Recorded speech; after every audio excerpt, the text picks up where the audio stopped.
ter uma lista do que efetivamente caracteriza, então, a depressão mista. Se o DSM tem uns critérios que são insuficientes, o que a gente vai entender como depressão mista, conforme nos estudos e na experiência clínica?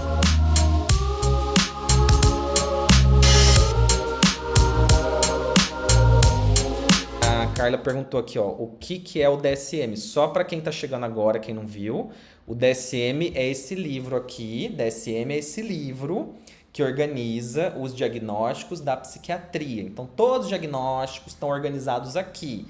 Só que os critérios do DSM para depressão mista, para depressão com características mistas, é extremamente questionado pelos pesquisadores de transtorno bipolar, pelos pesquisadores que trabalham com essa área de humor. Então, eles questionam isso bastante e é por isso que a gente tem que falar a respeito, porque se as pessoas não tiverem informação que a depressão com características mistas existe, elas vão receber um tratamento errado, um tratamento equivocado, tá?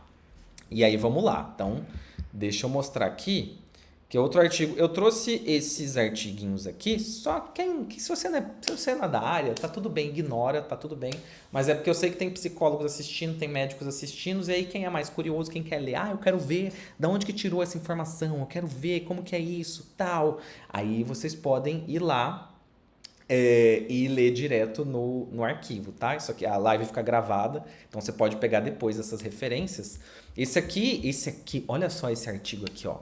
Ele é o protocolo para gente diagnosticar e tratar a depressão mista. A depressão mista, que é a depressão com características mistas, mas a gente resume e fala depressão mista.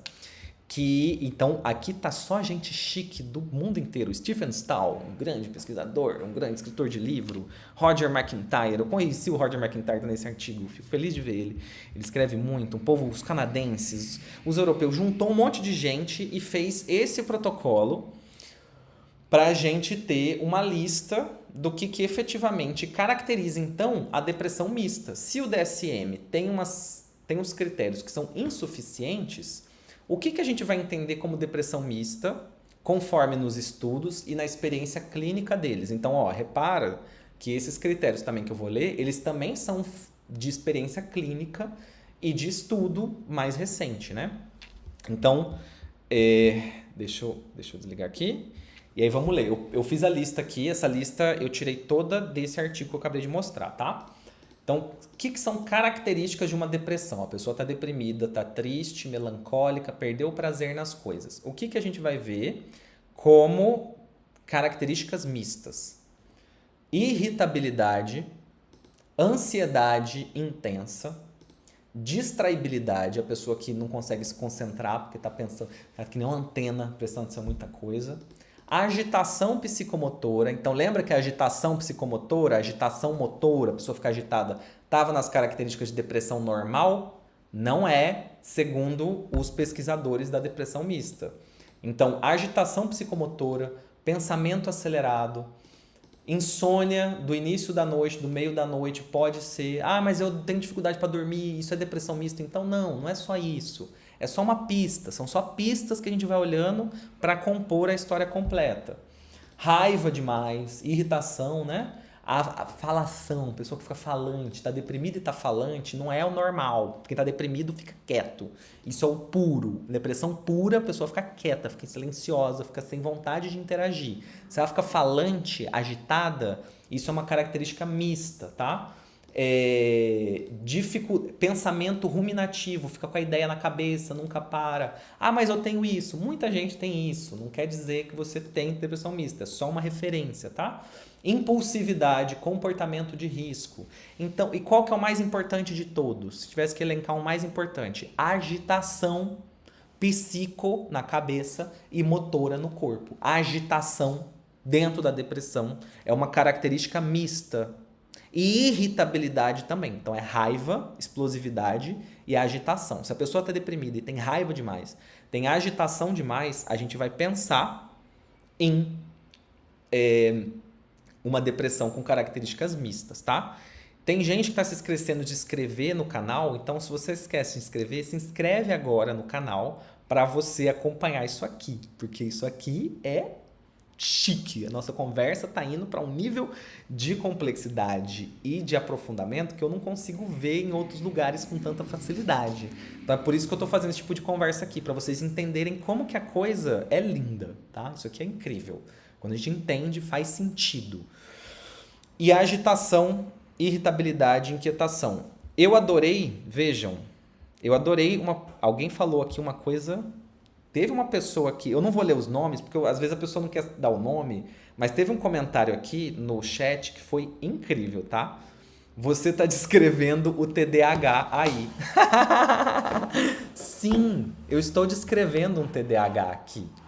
Uma pessoa que tem TDAH, uma pessoa que tem depressão mista, uma pessoa que tem depressão mista, ela vai ser facilmente confundida com TDAH. Uma pessoa que tem transtorno bipolar leve, ela vai ser confundida com TDAH. Quem mais que a gente vai confundir? Transtorno borderline. Olha só isso aqui, gente. É agitação, é distração, é impulsividade, é alteração emocional. Isso aqui confunde com TDAH, confunde com borderline. Então eu não estou falando só que as pessoas que têm depressão não estão melhorando porque elas não têm o diagnóstico preciso de depressão mista. Eu estou dizendo que muita gente com TDAH, borderline e outras coisas tem uma bipolaridade leve e não conseguem descobrir, não percebem. Elas têm uma depressão que fica mista e elas não sabem com o diagnóstico. Porque distraibilidade é sintoma de humor. É sintoma de humor. Não é sintoma de TDAH. Várias coisas causam distraibilidade. E a pessoa pode ficar com esse trem aqui por anos, tá? Isso aqui pode durar muito tempo. E sabe o que acontece? O que é o negócio? O que é o grande BO? Porque a pessoa chega deprimida, aí ela toma um antidepressivo. Olha a bula do antidepressivo. Olha os efeitos colaterais que o antidepressivo tem. Antidepressivo causa isso aqui. Antidepressivo deixa, às vezes, ela mais mista, mais agoniada. Ela come a mais por causa do antidepressivo. Ah, tá comendo demais, toma uma sertralina. Às vezes a sertralina aumenta a vontade dela de comer, porque ela tem um traçozinho de bipolaridade. Se a gente seguia só por isso aqui, se a gente seguia só por aquela listinha do DSM, a coisa começa a ficar confusa, começa a ficar bagunçada. Se eu começar a dar depressão, se eu começar a dar antidepressivo para todo mundo que tenha depressão, eu vou criar muitas pessoas com essas agitações, com essas inquietações. E aí a pessoa passa uma vida, ela começa a tomar antidepressivo com 20 anos de idade. Ela vai tomando aquele negócio, vai tomando remédio e tal, vai tomando antidepressivo, mas ela sempre tá meio que tampando o sol com a peneira, ela tá sempre numa corda bamba, ela não fica estável. Ela tá menos triste, mas ela continua compulsiva. Ela tá sempre se segurando, ela tá sempre na beira de explodir, ela tá sempre à flor da pele. Isso é clássico efeito de antidepressivo em uma pessoa que tem traços de bipolaridade. Aí ela nunca tá estável mesmo. Aí você começa a tratar com estabilizador de humor e a coisa fica incrível. A pessoa melhora, estabiliza, entendeu? Tem toda uma lógica, tem todo um sentido a importância disso aqui. E aí, então falamos de identificação. Agora, o que é o negócio? O que eu estou falando aqui? Eu falo de bipolaridade, falo de depressão mista, o que é o negócio? Se a pessoa tem, a princípio, hoje em dia, se a pessoa tem uma depressão mista, isso não quer dizer que ela é bipolar. Não quer dizer isso. Tem uma chance dela ser, mas muita gente não é bipolar, não tem transtorno bipolar, não tem doença bipolar, ela não tem essa doença, ela não tem transtorno bipolar, mas ela tem uma depressão mista. Ora, então tem como ter depressão mista sem ser bipolar? Tem como ter. Mas qual que vai ser o tratamento da depressão mista? Vai ser utilizando principalmente os estabilizadores de humor. Os estabilizadores de humor a gente usa para quê na psiquiatria normalmente? Para tratar transtorno bipolar. Mas a pessoa não tem transtorno bipolar. Ela tem uma depressão com características mistas. Essa depressão vai receber o mesmo remédio do transtorno bipolar. Vai ser um estabilizador de humor. Eu quis ler aquele trecho de mostrar para vocês como que os sintomas são. Se você chegou na live depois, Volta mais tarde, quando acabar a live, volta lá pro início, porque eu li um trecho que mostra como que o sintoma de depressão foi escolhido no DSM para começo de conversa. Vocês percebem que essas categorias, elas não são assim separadas por uma linha divisória clara. Elas são meio uma mistura com a outra, entendeu?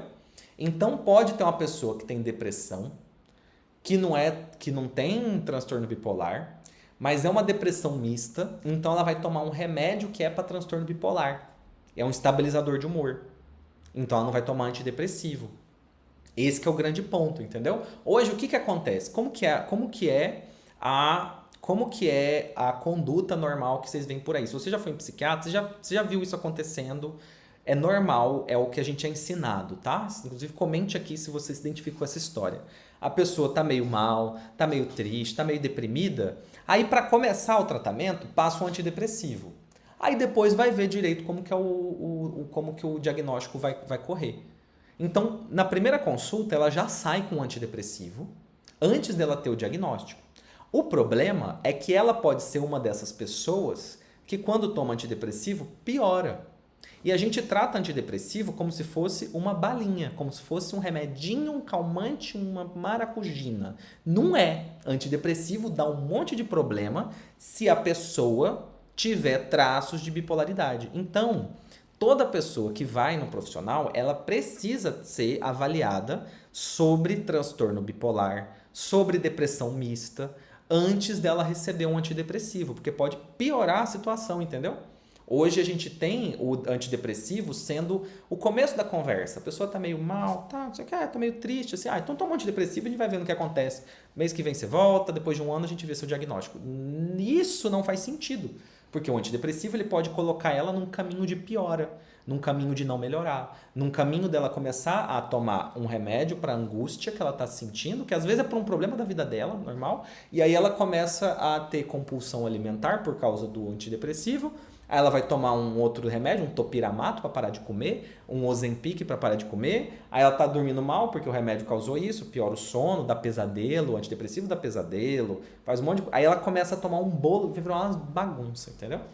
A ideia é que a gente às vezes pode até iniciar um estabilizador de humor, por exemplo, como um tratamento e depois ir avaliando como que a coisa caminha. Nesse artigo aqui, nessa revisão aqui, eles falam disso. Quais são os remédios que se usa, quais são as técnicas que se usa, o estabilizador de humor. É um artigo que está até um pouco antigo, assim, faz alguns anos já. Tem até coisa mais... tem estudos mais novos, mas ele é bem resumido. E aí ele fala de como que às vezes o estabilizador de humor poderia ser o início do tratamento, entendeu? Isso é uma revolução, entende? Isso é uma revolução dentro da psiquiatria como a gente conhece hoje. Isso é uma revolução da saúde mental. Porque hoje a regra é dar um antidepressivo e ver o que acontece. A ideia é que a gente pode mudar esse raciocínio se a gente for mais preciso e for entendendo, puxando o fio da meada com mais clareza, entendeu? Se a pessoa tem transtorno bipolar na família, se a pessoa tem histórias de depressões muito recorrentes na família, se a coisa é muito recorrente, toda depressão que é muito recorrente, lembra lá de trás, lembra que recorrente, antigamente andava junto com o transtorno bipolar, então às vezes depressão recorrente é transtorno bipolar que a gente não está percebendo, é espectro bipolar, entendeu? Esse que é a pegada, esse que é o negócio, isso que melhora. Isso faz muita diferença, tá? E aí é isso. Eu quero agora ler... Então, essa aqui é o tema que eu tinha. E agora eu quero ler as respostas de vocês, tá? Me digam se fez sentido, por favor, isso aqui que a gente falou, tá? Eu não quero prolongar demais a coisa da depressão mista. Então, vamos resumir? Vamos resumir. Depressão mista. O que é depressão mista? Nome certo da depressão mista. O nome completo. Depressão com características mistas. Transtorno depressivo, episódio depressivo com características mistas. Como que é a forma mais apurada, mais nova, mais moderna de classificar a depressão com características mistas? É aquela depressão que a pessoa fica triste, melancólica, tá para baixo, tá deprimida, mas fica agitada, inquieta, falante, irritada, impulsiva, Então, uma mistura de coisas que não deveriam andar juntas, entendeu? Mistura de o que não deveria andar junto é depressão mista. Se não fosse mista, seria pura.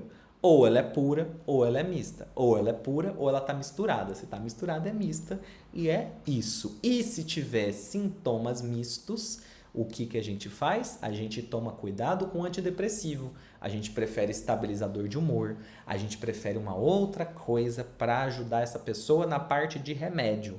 E os profissionais que são psicólogos, a pessoa na casa dela, você que é paciente, você que é familiar de paciente, você fica atento nesses sintomas de ativação. Ó, eu gosto de falar isso, ó, é uma coisa que uma boa coisa, quando eu tinha esquecido, mas eu vou falar. Ó. O que eu gosto de falar para a pessoa? Olha, começa a pensar nisso tudo que você está sentindo dentro de um gráfico. Começa a pensar nas coisas que você tem dentro de um gráfico. Começa a entender desse jeito.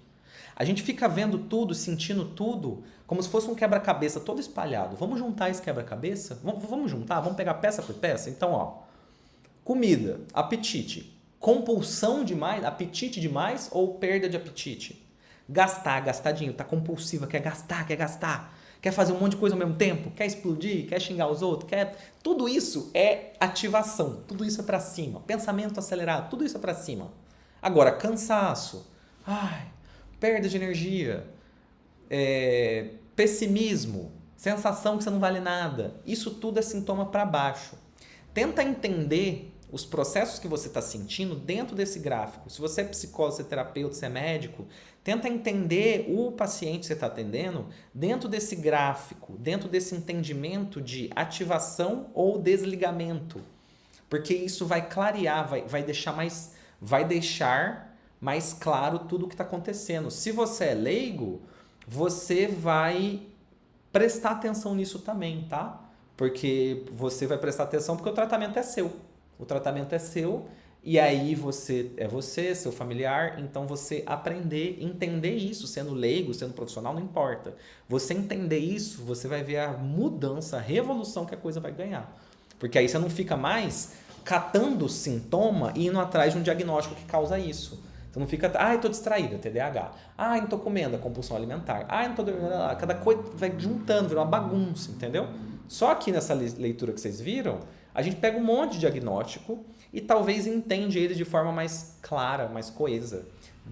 Entender a depressão mista, entender o transtorno bipolar, entender essas questões, ela facilita demais a gente a não ficar com uma lista de diagnóstico, entendeu? Não fica aquela lista que você lê 5 dias de CID, 5 dias de código de doença que você tem. Não fica com uma lista de remédios, não fica com uma lista de diagnósticos, se talvez tem só um que explica tudo, né? Essa que é a coisa. E tá na live de hierarquia diagnóstica também. Quem quiser ver a live de hierarquia diagnóstica, passa lá, porque ela complementa essa conversa do que a gente tá tendo, tá? Uma live muito legal que tem inclusive...